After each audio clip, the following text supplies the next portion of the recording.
Tuhan firman-Mu ajaib, kekal meski gunung menghilang. Tiada huruf yang gagal, tak terpatahkan siasat. Hidup seperti-Mu ya Allah, lebih dari emas. Aku bersaksi kitab-Mu, kitab yang suci. Mendengarkan firman-Mu, hibur hati yang luka. Terangilah langkahku kemanapun ku pergi. Biarkanlah firman-Mu berkuasa atasku. Ubahkanku, bebaskanku, ku mau menyenangkan-Mu. Tuhan firman-Mu ajaib, ubah dan bebaskan aku, mau menyenangkan-Mu. Salam jumpa para pemirsa terkasih, saya menyambut Anda sekalian dimanapun Anda berada dalam episode yang terbaru program studi harian kita Semua Kitab Suci.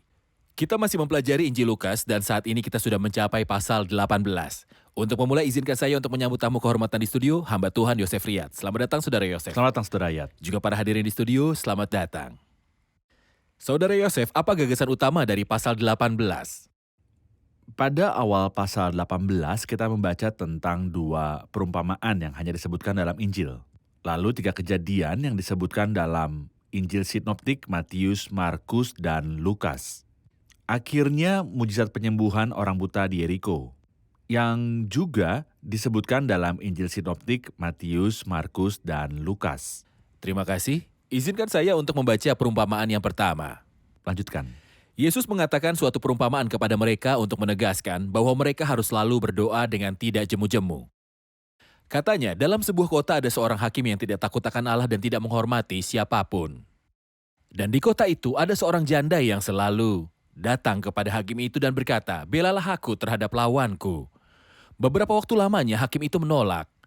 Tetapi kemudian ia berkata dalam hatinya, "Walaupun aku tidak takut akan Allah dan tidak menghormati seorang pun, namun karena janda ini menyusahkan aku, baiklah aku membenarkan dia supaya jangan terus saja ia datang dan akhirnya menyerang aku. Kata Tuhan, camkanlah apa yang dikatakan hakim yang lalim itu. Tidakkah Allah akan membenarkan orang-orang pilihannya yang siang malam berseru kepadanya? Dan adakah ia mengulur-ulur waktu? Sebelum menolong mereka, aku berkata kepadamu ia akan segera membenarkan mereka. Akan tetapi jika anak manusia itu datang, adakah ia mendapati iman di bumi?" Saudara Yosef, apakah arti sebenarnya dari perumpamaan ini? Apa tujuan di baliknya? Perumpamaan ini motivasi dan mendorong kita untuk berdoa. Dan kita dapat melihat bahwa Injil ini mendorong kita untuk berdoa paling banyak. Injil ini memberitahu kita bahwa Yesus berdoa 7 kali. Injil mengandung perumpamaan yang hanya disebutkan di dalam Lukas. Dan berbicara tentang berdoa seperti perumpamaan tentang 3 sahabat atau sahabat yang datang pada tengah malam dalam pasal 11. Juga perumpamaan hakim yang tidak adil yang baru saja kita baca. Ini mendorong kita berdoa. Awal dari perumpamaan ini luar biasa. Laki-laki harus selalu untuk berdoa dan tidak berkecil hati. Pasal ini tidak mengatakan kamu selalu dapat berdoa. Atau adalah baik bahwa kamu selalu berdoa. Tapi bahwa mereka harus selalu berdoa, entah kehidupan spiritual berkembang ataupun layu. Berdoa adalah oksigennya orang kudus. Ketika Tuhan ingin meyakinkan Ananias bahwa Saulus dari Tarsus ditobatkan, dia hanya katakan 1 kalimat padanya, lihatlah, ia berdoa. Baik, Yesus sedang berbicara tentang keharusan berdoa setiap saat. Benar. Tetapi dia tidak menetapkan waktu khusus untuk berdoa. Tidak. Atau tidak jumlah ada doa waktu. tertentu. Atau angka tertentu. Baik, terima kasih. Sebelum kita masuk ke rincian perumpamaan ini, Yesus berbicara tentang seorang janda. Ada baiknya untuk memiliki gambaran tentang beberapa janda dalam Injil Lukas. Injil Lukas disebut Injil para janda. Ketika kita baca tentang seorang nabi yang bernama Ana, dia adalah seorang janda. Dalam pasal 4, kita membaca tentang janda Sarfat. Dalam pasal 7, kita membaca tentang janda Nain. Kita juga membaca tentang janda yang sedang mencari keadilan. Dan akhirnya tentang janda yang melemparkan 2 peser ke dalam perbendaharaan. Semua janda dari Perjanjian Baru disebutkan di dalam Injil Lukas. Baik, Anda menunjukkan arti dari perumpamaan ini. Mereka harus selalu berdoa dengan tidak jemu-jemu. Tetapi ada kalimat yang berulang yang dapat menyebabkan kecemasan bagi sebagian orang. Ia mengulur-ulur waktu. Baik. Ia akan segera membenarkan mereka. Dia pasti membenarkan mereka. Tetapi kesabaran Tuhan. Ketika Tuhan sabar dan tidak cepat untuk menanggapi, membuat keraguan meresap ke dalam pikiran dan hati orang lain, dan terkadang mereka sampai pada titik kegagalan. Apa yang akan Anda katakan terhadap mereka? Sebenarnya ayat yang sama yang berbicara tentang kesabaran Tuhan juga mengatakan bahwa Tuhan akan membenarkan mereka dengan cepat. Dan saya pikir perbedaan antara mengulur-ulur dan cepat berdasarkan pandangan waktu yang berbeda antara Tuhan dan kita. Dia berkata, misalnya dalam 2 Petrus 3, yaitu bahwa di hadapan Tuhan 1 hari sama seperti 1000 tahun. Dan 1000 tahun sama seperti 1 hari. Jika Tuhan menunggu 10 tahun, 10 tahun adalah waktu yang lama. Tentu saja 10 tahun adalah waktu yang lama bagi kita. Tapi untuk Tuhan, 10 tahun bukan apa-apa. Itu sebabnya Tuhan mengulur-ngulur tapi akan membenarkan mereka dengan cepat. Seolah dia ingin mengatakan, selama waktunya tidak tepat, saya akan sabar. Kita tahu bahwa Tuhan itu sabar dengan Yusuf selama 13 tahun. Tetapi dalam Kejadian 41, Firaun mengirim dan memanggil Yusuf dan mereka membawanya dengan cepat. Bukankah dia sudah menunggu selama 13 tahun? Dan sekarang mereka terburu-buru karena waktunya telah tiba. Aku Tuhan akan melaksanakannya. Terima kasih. Saudara Yosef, izinkan saya untuk membaca beberapa ayat perumpamaan kedua dari ayat 9 sampai dengan ayat 14. Dan kepada beberapa orang yang menganggap dirinya benar dan memandang rendah semua orang lain, Yesus mengatakan perumpamaan ini. Ada 2 orang pergi ke bait Allah untuk berdoa. Yang seorang adalah Farisi dan yang lain adalah pemungut cukai. Orang Farisi itu berdiri dan berdoa dalam hatinya begini. Ya Allah, aku mengucap syukur kepadamu karena aku tidak seperti semua orang lain, bukan perampok, bukan orang lalim, bukan pezina, dan bukan seperti pemungut cukai ini. Aku berpuasa 2 kali seminggu, aku memberikan 1/10 dari segala penghasilanku. Tetapi pemungut cukai itu berdiri jauh-jauh, bahkan ia tidak berani menengadah ke langit. Melainkan ia memukul diri dan berkata, Ya Allah, kasihanilah aku orang berdosa ini. Aku berkata kepadamu, orang ini pulang ke rumahnya sebagai orang yang dibenarkan Allah dan orang lain tidak.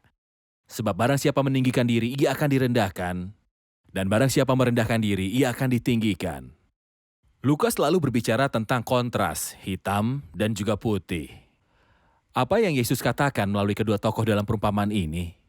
Saya akan mengatakan bahwa perumpamaan sebelumnya memberitahu kita kapan kita harus berdoa, dan kita tahu bahwa mereka harus selalu berdoa. Baik, Di sini Yesus memberitahu bagaimana cara berdoa. Bagaimana cara berdoa? Pertama, dengan rendah hati, tidak dengan sombong. Demikian firman Tuhan, tetapi kepada orang inilah aku memandang, kepada orang yang tertindas dan patah semangatnya, dan yang gentar kepada firman-Ku. Juga kita harus menentukan permintaan kita. Maksud saya, ketika saya membaca perumpamaan ini, saya ingat kata-kata Rasul Yakobus, kamu tidak memperoleh apa-apa karena kamu tidak berdoa. Apakah orang Farisi ini menerima sesuatu dari Tuhan? Tidak. Apa dia meminta sesuatu dari tuannya? Tidak. Doa apa ini? Itu aneh. Dia berkata pada Tuhan, saya bersyukur bahwa saya tidak seperti orang lain karena saya melakukan ini dan itu. dia tidak berdoa. Seolah-olah Tuhan harus berterima kasih, bukan dia yang berterima kasih pada Tuhan. Seolah Tuhan berhutang sesuatu padanya, saya bersyukur karena saya lebih baik dari seluruh ciptaanmu. Seolah Tuhan tidak bisa membuat siapapun sebaik dia. Jadi, apakah ini roh doa? Bisakah roh ini menerima sesuatu dari Tuhan? Tentu tidak. Tapi pemungut pajak berdiri jauh karena dia merasa bahwa dia tidak layak.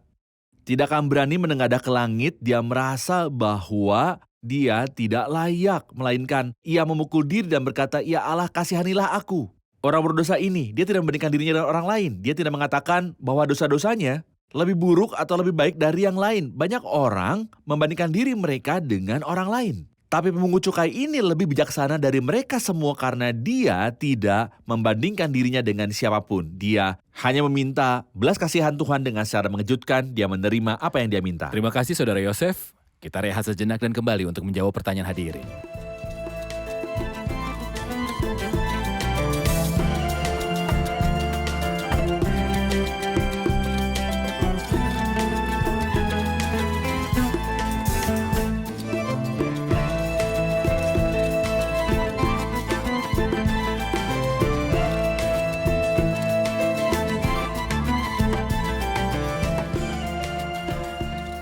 Kita dapat melihat dalam ayat 16 panggilan Tuhan Yesus kepada anak-anak, biarkanlah anak-anak itu janganlah menghalang-halangi mereka.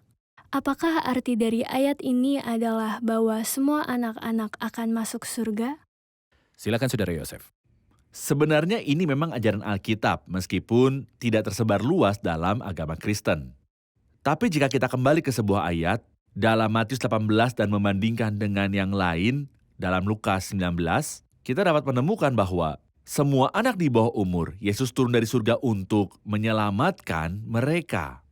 Dikatakan dalam Matius 18 karena anak manusia datang untuk menyelamatkan yang hilang. Baik, Tidak ditulis di Mencari. Matius mencari dan menyelamatkan. Tapi ketika kita lihat ke Lukas 19 ayat 10, dikatakan sebab anak manusia datang untuk mencari dan menyelamatkan yang hilang. Dan menyelamatkan yang hilang. Tuhan mencari orang dewasa jika mereka menanggapi panggilannya, mereka akan diselamatkan. Dan ini yang kita yakini, bahwa Tuhan menyelamatkan siapapun yang berseru, sebab barang siapa yang berseru pada nama Tuhan akan diselamatkan. Jadi bagaimana dengan bayi yang meninggal di bawah usia tanggung jawab yang tidak melihat apa-apa? Apakah mungkin bagi Tuhan melemparkan mereka ke neraka? Jika ia tidak adil bagi dia, Tuhan kita tahu sebelum apapun Tuhan tentu saja mencintai, penyayang dan murah hati. Tetapi apakah adil bagi seorang anak yang tidak tahu apa-apa dilemparkan ke neraka? Tidak, saya tidak berpikir ini adalah Tuhan yang kita kenal. Itu sebabnya Yesus ketika dia berbicara tentang anak-anak kecil dalam Matius pasal 18, dia berkata, Anak manusia telah datang untuk menyelamatkan, bukan mencari dan menyelamatkan. Untuk anak-anak dia datang untuk menyelamatkan yang hilang. dikutuk dan dibuang ke neraka untuk selama-lamanya hanya akibat dari sikap bermusuhan terhadap penebusan Kristus. Atau Ataupun mengabaikan, menolak karya Kristus. menolak atau Ia menolak mengabaikan. keselamatan yang ditawarkan seseorang. Adapun anak-anak yang di bawah usia tanggung jawab, mereka tidak atau belum mampu membuat keputusan. Siapa yang akan pergi menginjili bayi yang sedang disusui oleh ibunya dan berbicara dengannya tentang keselamatan untuk menerima hidup yang kekal? Itu tidak Baik. mungkin. Baik, jelas dari apa yang Anda katakan bahwa anak-anak di bawah usia tanggung jawab akan masuk surga. Benar. Bahkan jika mereka tidak dibaptis dengan air, mereka tidak punya siapa-siapa untuk membaptis mereka. Sebenarnya baptisan sama sekali tidak ada hubungannya dengan pergi ke surga. Dan ini adalah salah satu kesalahan umum dalam kekristenan. Saya ingin menanyakan pertanyaan ini lagi. Apakah adil bahwa Tuhan kita yang adil akan menghakimi seorang anak karena kelalaian orang tuanya yang tidak membaptisnya karena suatu alasan? Mereka tidak percaya kepada Kristus. Akankah dia melempar anak ini ke neraka atau meninggalkan dia dalam tempat kegelapan? Saya tidak tahu persis apa itu. Apakah ini Tuhan yang kita kenal? Siapa yang berkata kepada Yunus dalam pasal 4, bagaimana tidak aku akan sayang? Bagaimana tidak aku akan sayang kota yang besar itu yang berpenduduk lebih dari 120.000 orang yang semuanya tidak tahu membedakan tangan kanan dari tangan kiri. Dia juga mengasihi ternak. Benar. Maka anak-anak ditakdirkan untuk masuk surga. Ya, Mari beralih ke ayat dari 18 hingga ayat 27. Ada seorang pemimpin bertanya kepada Yesus, katanya, Guru yang baik, apa yang harus aku perbuat untuk memperoleh hidup yang kekal? Jawab Yesus, mengapa kau katakan aku baik? Tak seorang pun yang baik selain daripada Allah saja. Engkau tentu tahu segala perintah Allah, jangan berzina, jangan membunuh, jangan mencuri, jangan mengucapkan saksi dusta, hormatilah ayahmu dan ibumu. Kata orang itu, semuanya itu telah kuturuti sejak masa mudaku. Mendengar itu, Yesus berkata kepadanya, masih tinggal satu hal lagi yang harus kau lakukan, jualah segala yang kau miliki dan bagi-bagikanlah itu kepada orang-orang miskin. Maka engkau akan beroleh harta di sorga, kemudian datanglah kemari dan ikutlah aku. Ketika orang itu mendengar perkataan itu, ia menjadi amat sedih sebab ia sangat kaya. Lalu Yesus memandang dia dan berkata, alangkah sukarnya orang yang beruang masuk ke dalam kerajaan Allah, sebab lebih mudah seekor unta untuk masuk ke dalam lubang jarum daripada seorang kaya masuk ke dalam kerajaan Allah. Dan mereka yang mendengar itu berkata, jika demikian siapakah yang dapat diselamatkan? Kata Yesus, apa yang tidak mungkin bagi manusia, mungkin bagi Allah. Mohon komentar Anda bagaimana pemuda kaya ini mendekati Tuhan dan bagaimana dia memanggilnya guru yang baik dan apa yang Yesus jawab kepadanya. Saya ingin berhenti pada apa yang Yesus katakan padanya. orang kaya ini menggabungkan banyak kualitas yang mungkin dia puji. Markus menyebutkan bahwa Yesus memandangnya dan mengasihinya. Tetapi pria ini punya berhala, dan berhala ini adalah uang. Itu sebabnya Tuhan menunjukkan berhala ini dan berkata kepadanya, jual segala kepunyaanmu dan bagikan kepada orang miskin dan ikutilah aku. Mengenai pertanyaan yang dia ajukan, banyak orang salah memahami. Pertanyaannya bersama dengan jawaban Yesus. Pemuda itu bertanya tentang kebaikan yang harus dia lakukan untuk mewarisi kerajaan Allah, seolah-olah mewarisi kerajaan Allah dan memiliki hidup yang kekal adalah dengan perbuatan baik.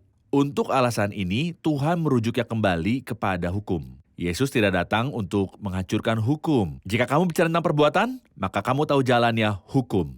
Itu sebabnya ketika dia bertanya pada Yesus, "Guru yang baik, apa yang harus aku perbuat untuk memperoleh hidup yang kekal?" Yesus menjawab jawaban yang bagus. Yesus tidak menyangka keilahiannya karena ini bukanlah perhatian utama dari pertanyaan pemuda itu. Yesus menyangka kebaikan seluruh umat manusia. Mengapa kau katakan aku baik? Tak seorang pun yang baik selain daripada Allah saja. Kemudian Yesus tidak menyangkal keilahiannya. Karena dia berkata dalam Yohanes pasal 10, "Akulah gembala yang baik." Dia menyangkal kebaikan seluruh umat manusia saat itu. Kamu anak muda, jika kamu pikir saya hanya seorang guru, maka kamu tidak dapat menyebut saya baik. Dan jika kamu mengakui bahwa aku baik, itu karena aku adalah Tuhan. Seseorang mungkin bersandar pada ayat ini, masih tinggal satu hal lagi yang harus kau lakukan. Jualah segala yang kau miliki dan bagi-bagikanlah itu kepada orang-orang miskin, maka engkau akan beroleh harta di sorga. Orang berpikir bahwa harta di sorga adalah upah bagi perbuatan baik yang dilakukan. Dan ada orang yang sebenarnya telah melakukan itu. Mereka menjual apa yang mereka miliki, membagikannya kepada orang miskin, dan mengandalkan ayat ini mereka punya harta di sorga. Apakah ini satu-satunya penjelasan untuk ayat ini? Faktanya jika seseorang mengorbankan sesuatu demi kasih Tuhan, pasti Tuhan akan membalasnya. Dia berkata kepada Petrus, dan setiap orang yang telah memberi, dia akan menerima 100 kali lipat dan mewarisi hidup yang kekal. Ya, Yesus akan memberi upah, tapi tidak dengan ukuran manusia. Saya pikir ketika pergi ke Matius pasal 20, setelah Petrus mengajukan pertanyaan, semuanya itu telah kuturuti. Apalagi yang masih kurang? Yesus berbicara kepadanya tentang perumpamaan itu dari penggarap kebun anggur. Dan bagaimana penggarap kebun anggur terakhir dipuji sebelum yang pertama. Yesus ingin beritahu kita bahwa cara Tuhan memberi upah berbeda dengan apa yang kita pikirkan. Jadi kita tidak boleh terlibat dalam perdagangan dengan Tuhan. Jika tidak, kita akan menyesalinya. Ini bukan perdagangan. Kita harus berurusan dengan Tuhan dengan kasih. Dan karena kasih kita kepadanya, kita memberi bukan untuk mendapatkan. Tentu saja dia akan memberi pada kita berlimpah. Tapi kita harus memberi karena kita mengasihinya. Baik, kita akan rehat sejenak dan kembali untuk menjawab pertanyaan hadirin.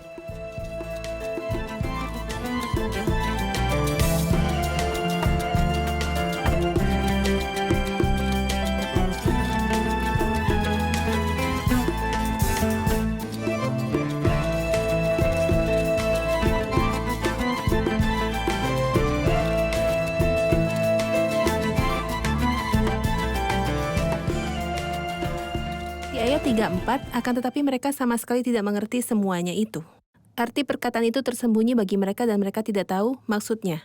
Meskipun Tuhan telah memberitahu murid-muridnya bahwa dia akan dibunuh oleh bangsa-bangsa lain, diejek dan disalibkan, dan hari ketiga dia akan bangkit, dan juga ada nubuat tentang itu. Tetapi dari ayat yang tadi saya baca, sepertinya mereka tidak mengerti dan ini rahasia. Mengapa demikian? Silakan. Seperti yang kita ketahui bahwa Yesus menubuatkan kematiannya. Tetapi ia harus menanggung banyak penderitaan dahulu dan ditolak oleh angkatan ini. Faktanya ketika saya melihat apa yang Yesus katakan, saya tidak menemukan kata-kata sulit.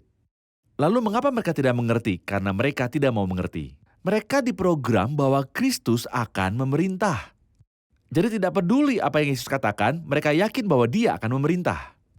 Sayangnya saat ini kita melihat yang sebaliknya. Dalam agama Kristen, beberapa orang mengerti bahwa Kristus tidak akan memerintah. Sekarang adalah kerajaannya. Dan itu saja, tapi bagaimana dengan 1000 tahun? Mereka diprogram bukan karena kata-katanya sulit. Ketika Anda baca tentang itu dalam kitab Wahyu dan dalam nubuat-nubuat lainnya, Anda akan menemukannya dengan sangat mudah. Tetapi, orang selalu mengerti apa yang mereka inginkan. Yesus menubuatkan 6 hal. Pertama, Kristus akan diserahkan pada bangsa-bangsa lain dan ini adalah hal baru yang tidak disebutkan sebelumnya. Kedua, dia akan diolok-olok. Ketiga, dihina. Ketika ia dicaci maki, ia tidak membalas dengan mencaci maki. Keempat, dan diludahi. Aku tidak menyembunyikan mukaku ketika aku dinodai dan diludahi. Kelima, mereka akan menyisah dia. Di atas punggungku pembajak membajak membuat panjang alur bajak mereka. Ya, keenam, mereka akan membunuh dia. 6 hal mereka berkomitmen, tapi apa selanjutnya? Dan pada hari ketiga, ia akan bangkit, akan tetapi mereka sama sekali tidak mengerti semuanya itu. Meskipun saya tidak menemukan sesuatu yang sulit, arti perkataan itu tersembunyi bagi mereka dan mereka tidak tahu apa yang dimaksud. Karena mereka tidak mau mengerti apa yang dikatakan. Baik, terima kasih Saudara Yosef. Izinkan saya membaca tentang mujizat terakhir di ayat ke-35, kemudian mohon tanggapan Anda. Waktu Yesus hampir tiba di Yeriko, ada seorang buta yang duduk di pinggir jalan dan mengemis. Waktu orang itu mendengar orang banyak lewat, ia bertanya, "Apa itu?" Kata orang kepadanya, "Yesus orang Nazaret lewat." Lalu ia berseru, "Yesus anak Daud, kasihanilah aku." Maka mereka yang berjalan di depan dia menegur dia supaya ia diam. Namun semakin keras ia berseru, "Anak Daud, kasihanilah aku." Lalu Yesus berhenti dan menyuruh membawa orang itu kepadanya. Dan ketika ia telah berada di dekatnya, Yesus bertanya kepadanya, "Apa yang kau kehendaki supaya aku perbuat bagimu?" Jawab orang itu, "Tuhan, supaya aku dapat melihat." Lalu kata Yesus kepadanya, "Terimalah penglihatanmu, imanmu telah menyelamatkan engkau." Dan seketika itu juga melihatlah ia lalu mengikuti dia sambil memuliakan Allah. Seluruh rakyat melihat hal itu dan memuji-muji Allah. Mohon tanggapi mujizat dalam perjalanan ke Yeriko ini. Senang mengetahui bahwa dalam perjalanan Yesus ke Yeriko, mujizat ini terjadi. Dan dalam perjalanannya keluar, dia menyelamatkan. Dia menyembuhkan orang buta itu. Dan menyelamatkan Zakeus, seperti akan kita lihat di awal pasal berikutnya. Seolah Yeriko bukan lagi kota kutukan karena Yesus memasukinya. Dia datang untuk itu. Sudah lama kita membaca tentang Yeriko sebagai kota kutukan, dimulai dengan kitab Yosua pasal 2, Ya. lalu pasal yang ke-6. Tapi kita bisa melihat berkatnya. Atau jika saya bisa mengatakan bahwa kemenangan Kristus muncul di kota Yeriko, karena kota Yeriko artinya pohon palem. Dan pohon palem mengacu pada kemenangan. Yesus menang dan iman menang. Apakah pada orang buta ini yang tidak membiarkan Yesus pergi atau pada Zakeus yang juga meminta untuk melihat Yesus? Dan dia tidak pernah siap untuk pergi tanpa melihatnya sedemikian rupa sehingga dia memanjat pohon ara. Di sini orang buta itu berteriak, maka mereka yang berjalan di depan menegur dia supaya dia diam. Tetapi semakin mereka menegur dan memperingatkannya untuk diam, semakin keras dia berteriak. Saya suka tanggapan dari saudara terkasih. Suatu hari Yosua bisa menghentikan matahari. Tetapi orang buta ini dapat menghentikan dia yang menciptakan matahari. Benar. Dan menerima berkatnya meskipun orang-orang yang mendahuluinya dan memperingatkannya. Dan hal yang baik adalah bahwa di akhir pasal dikatakan, "Dan seketika itu juga melihatlah ia lalu mengikuti dia sambil memuliakan Allah." Sangat baik. Bahwa kekristenan bukanlah orang buta yang memimpin orang lain, atau orang yang dapat melihat memimpin orang buta. Tetapi Kristus adalah dia yang melihat dan yang memberi manusia penglihatan. Dia memimpin mereka yang diberi penglihatan seperti pria itu, yang tahu bahwa orang Nazaret ini adalah Yesus, anak Daud. Saudara Yosef, mengenai mujizat ini, mujizat orang buta yang menerima penglihatannya, mungkin ada beberapa dilema tekstual.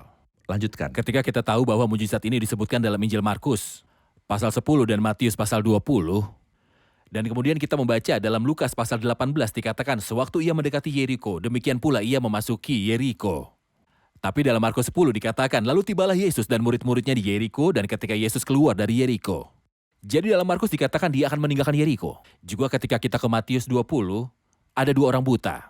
Saya ingin tahu apakah ada 2 orang buta atau hanya 1, apakah dia memasuki Yeriko atau meninggalkannya? Apakah dia masuk atau pergi? Penemuan terbaru telah membuktikan bahwa ada 2 kota, Yeriko Lama dan Yeriko Baru. Seperti Kairo Lama dan Kairo Baru. Jadi Kristus meninggalkan Yeriko dan memasuki Yeriko Baru seperti yang saya sebutkan, ini adalah penemuan terbaru karena sisa dari 2 kota telah ditemukan. Tetapi mengenai apakah ada 1 atau 2 orang buta, ketika Alkitab katakan 1 yang tidak membatalkan kemungkinan bahwa ada 2. Menyebutkan sebagian tidak berarti meniadakan semuanya. Matius menulis kepada orang Yahudi dan bagi mereka penting untuk memiliki 2 saksi. Ingat, Matius berbicara tentang 2 orang yang kerasukan setan juga. Namun Injil Sinoptik hanya berbicara 1 dari mereka. Di sini ada hal sama yang terjadi. Markus menyebutkan namanya mungkin karena dia menjadi orang percaya dan dikenal oleh Orang-orang percaya gereja mula-mula namanya Bartimeus, putra Timeus. Terima kasih, kita telah mencapai akhir episode. Mari rangkum bersama para hadirin. Apa yang telah Anda pelajari?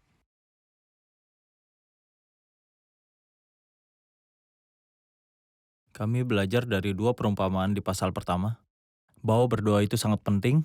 Dalam perumpamaan janda dan hakim yang tidak adil, kita belajar kapan harus berdoa, bahwa manusia harus selalu berdoa dan tidak putus asa. Dalam perumpamaan kedua, perumpamaan tentang orang Farisi dan pemungut cukai, kita belajar bagaimana caranya berdoa. Seperti pemungut cukai yang berdoa dengan rendah hati, patah semangat, dan penuh penyesalan.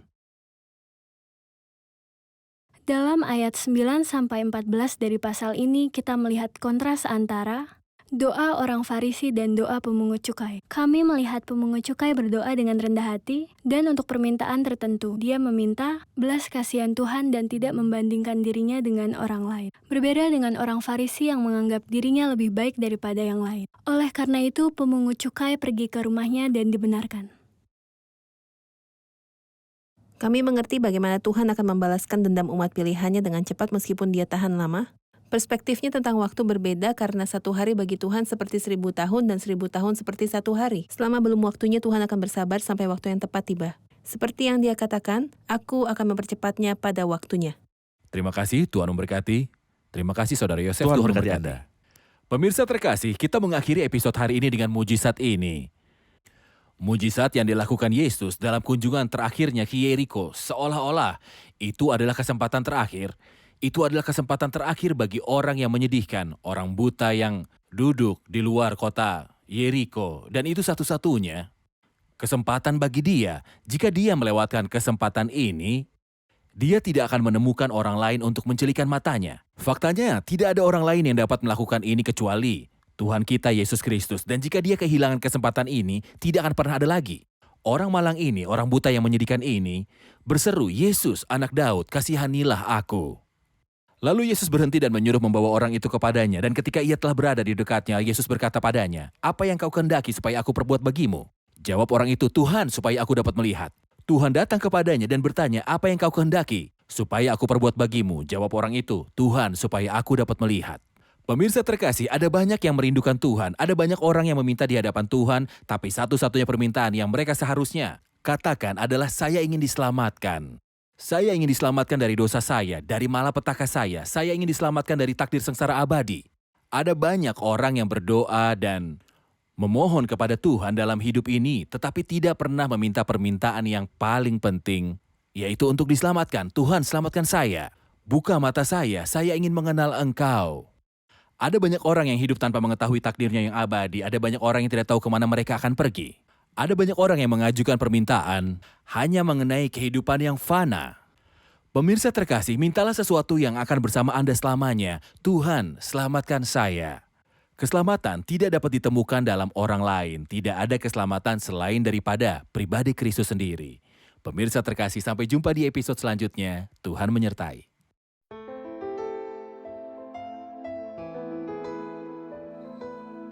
Tuhan firman-Mu ajaib, kekal meski gunung menghilang. Tiada huruf yang gagal, tak terpatahkan siasat. Hidup seperti-Mu ya Allah, lebih dari emas. Aku bersaksi kitab-Mu, kitab yang suci. Terdengarkan firman-Mu, hibur hati yang luka. Terangilah langkahku kemanapun ku pergi. Biarkanlah firman-Mu berkuasa atasku. Ubahkanku, bebaskanku, ku mau menyenangkan-Mu. Tuhan firman-Mu ajaib, kekal meski gunung. Ubah dan bebaskan aku.